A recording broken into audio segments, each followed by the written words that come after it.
everybody, and welcome back to another episode of Deep Thoughts. And today, we are talking about Demon Slayer Kimetsu no Yaiba, episode 14, I think. Yes, episode 14, The House with the Wisteria Family Crest. So without further ado, let's go ahead and get right to it. This may be my quickest episode review yet, because honestly, not a whole bunch happens in this episode. It's actually kind of a chill episode, all things considered, though we do start on quite the hectic note. I do also want to point out that some people mentioned in the last episode's comments that Tanjiro took quite a bit of time to move, didn't he? And yeah, seeing the recap at the beginning of the episode, even I have to agree. He took a long time to actually go save Zenitsu, like from getting pummeled by Boar Guy, who we learned is named Inosuke, so that's kind of cool.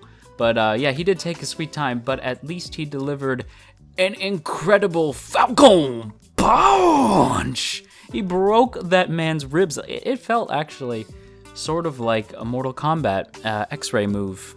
The way he delivered the punch and then we get the X-ray of his ribs breaking. And yeah, it was the cross between a Falcon Punch and a Mortal Kombat X-ray move. And Tanjiro went to...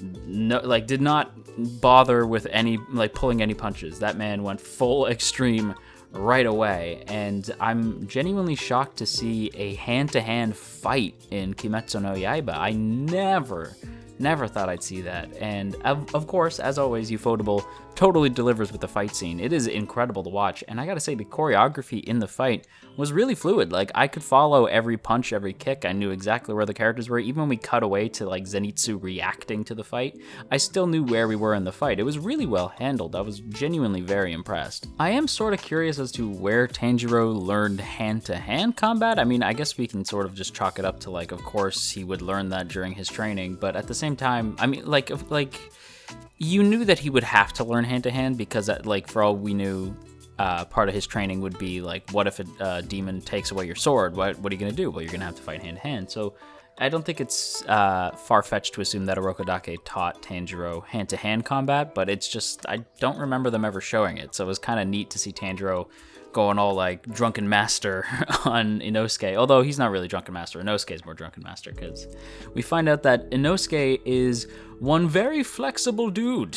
That man spin back, he did a guile kick on the ground.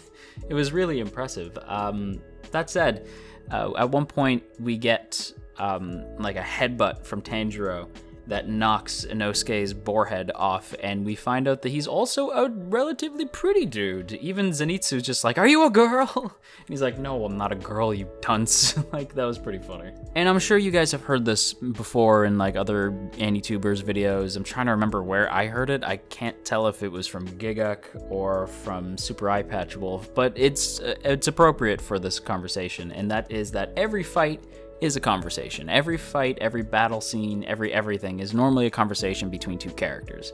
And the more I think about it, the more I'm pretty sure Super Eye Patch Wolf is the one I heard that from. Doesn't matter. In this fight, it is a conversation. It's a conversation between Tanjiro and Inosuke in the way that only Inosuke can converse. And it's basically Inosuke wanting to fight, to spaz out and kill whatever demon, quote unquote, is in the box. He wants a fight. He's looking for a fight. And Tanjiro's part of the conversation is for him to calm down. And ultimately, Tanjiro does manage to calm the beast down. He does win the conversation, thankfully, because, yeah, Inosuke was, he's a little crazy, but at the same time, he's just a little energetic. He's just a very, he's a boundless energy kind of guy. Not his fault. Like I said in the last episode, I had a feeling I was going to like Inosuke, and I didn't want him to, die or anything, but he did deserve a beatdown for what he did to Zenitsu. We got that. I got everything I wanted out of this episode, and then some, because I was actually really happy to see that the kids got a sort of, not a super happy ending, but a happy ending to their tale, and I'm honestly going to miss those three. I really got to like them. I appreciate that Tanjiro's crow gave them the, I said the title of the episode, and now I can't remember what it is. Wisteria? wisteria. It's that flower, or that, like, whatever it is, that, like, wards off demons, and they give it to the older brother because he has, like, the blood that demons go crazy for. So I really appreciated that now, like, like, no, they're gonna be safe. Like, they're good. And I really appreciate that. Like I said, I'm going to miss those three. I really enjoyed how they bounced off the cast, especially the middle brother and Zenitsu. I'm going to miss their dynamic. It was really fun.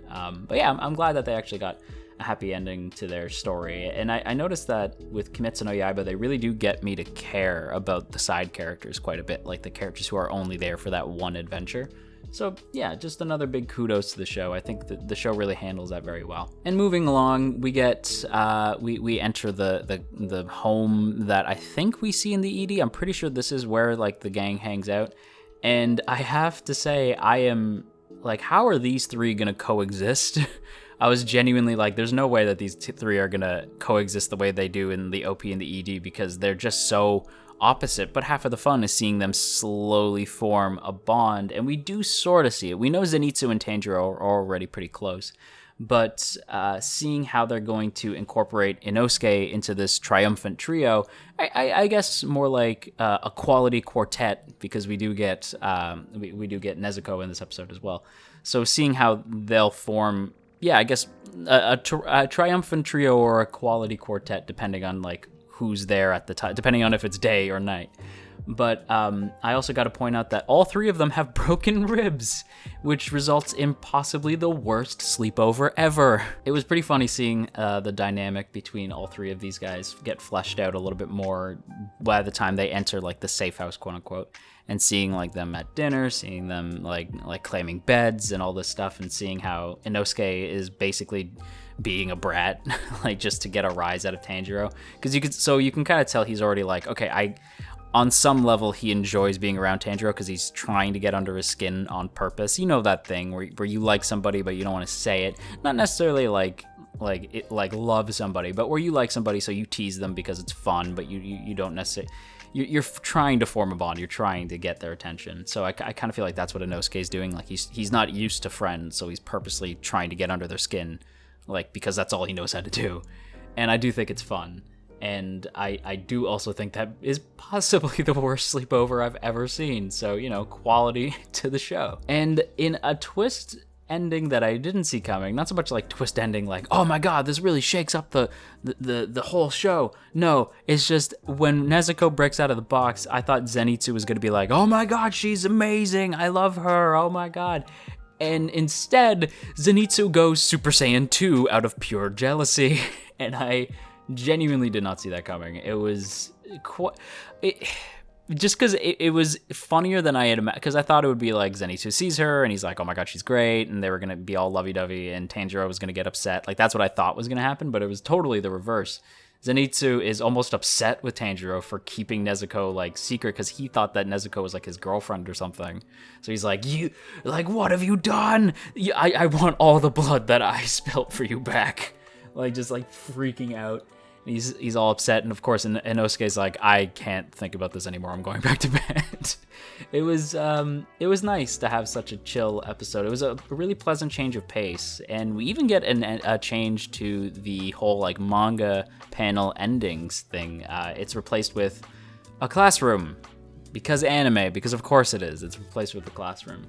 I'm not against that. I will miss, like, them jumping out of the manga panels, though. I thought that was really neat. Yeah, I think that's pretty much all my thoughts on the episode, though. I'd say overall, I'd give this episode a really strong B grade. It was really fun. It was a nice change of pace and really relaxing. But yeah, everybody, that's gonna wrap things up for today's video. I hope you guys enjoyed. If you did enjoy today's video, then by all means hitting that like button and sharing the video around on the internet. Why, that would be super rad of you. And if you're new here and you want to check out more from me, then by all means hit that subscribe button and ring that bell to join the good ones. And of course, before we go, I have to give a big shout out to the good folks over on Patreon, namely those in the Earl Grey tier: Dominic, Urza, No For Nothing, Maria Teresa, Omnigaramond, Opinionated Slime, Shadow Creative, Sipco Games, Tristan, and Veridin. Thank you all so much for your continued support. I genuinely appreciate it. And until our next meeting, stay rad and don't scary.